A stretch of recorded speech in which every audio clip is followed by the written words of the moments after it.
नमस्कार। मैं बहुत अच्छा एक सोहर लेकर आई हूँ, बहुत प्यारा सा है। सबरे विदेसिया विदेश चले, हमरऊ विदेश चले, हमरऊ विदेश चले हो।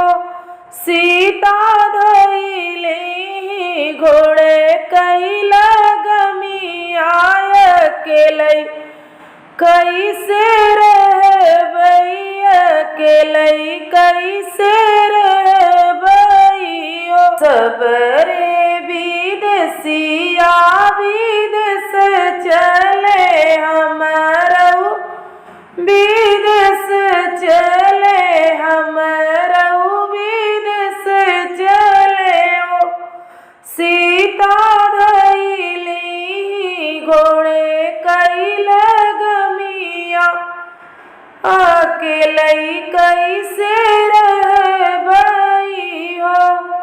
रामा बरहई बरिस कई उमरियात, कैसे मोरी बीती हई त कैसे मोरी बीती हई ओ।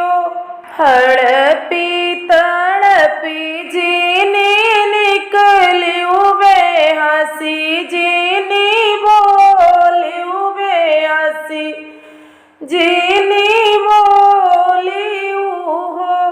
सीता मानिक देना जिनी जलाई उसे जरिया, जीनी दासी उसे जरिया, जीनी दासी हो। बरहई बरिस पे रामल वटे दुअरवा पे टाड़े भई, दुअरवा पे टाड़े भई ओ। ओनकर माई दीनी जोड़े पनियात, बहिनी पीड़ैया त बहिनी पीड़ैया हो। जिनी देती माई जोड़े पनियात, बहिनी पीड़ैया त बहिनी पीड़ैया हो। माई कहू घर का सब हालत, सीता कैसे बाटिनी त सीता कैसे बाटिनी हो। हड़पी तड़पी नाही निसरिन, बेहसी नाही बोलिन, बेहसी नाही बोलिनी हो।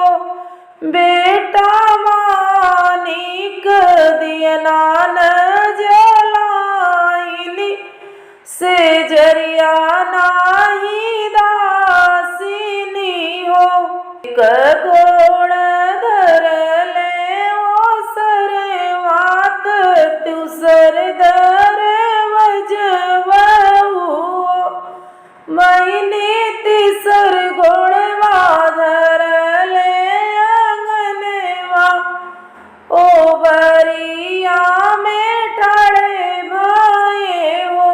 एक कुल राख्यू राजा दशरथ, दूसरा जनक जी का, दूसरा जनक जी के हो।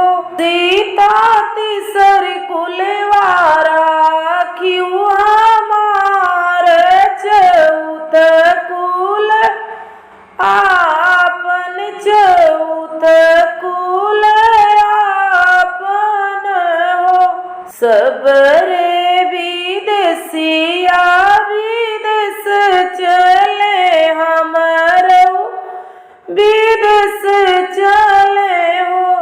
सीता धइली घोड़े कैला गमिया अकेले, कैसे रहबई हो। अच्छा लगा हो तो लाइक करें, सब्सक्राइब करें। कमेंट बॉक्स में हमें ज़रूर लिखें हमारा वीडियो आपको कैसा लगा। मिलते अगले वीडियो में, तब तक के लिए धन्यवाद।